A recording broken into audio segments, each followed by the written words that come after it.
Want to make a talking avatar using just a photo? In this tutorial, I'll show you how to use CapCut's AI tools to turn your selfie into a lip-syncing video, perfect for content, reels, or fun presentations. First, open CapCut and start a new project.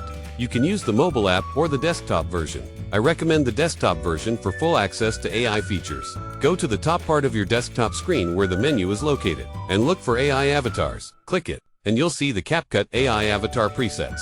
You can choose from those if you like, but if you want to create an AI avatar using your own photo, you need to click on Create. Next, upload a clear photo of yourself or anyone you want to animate. Make sure the face is centered and well lit to get the best results. Now, let's add your voice. You can either upload a voice recording or use CapCut's text-to-speech tool. You can also choose from different voices and languages, including Filipino and English. CapCut will automatically sync the lips and facial movements. You can also fine-tune the gestures, expressions, or background to match your preferred style. Once you're happy with the result, export the video in high resolution.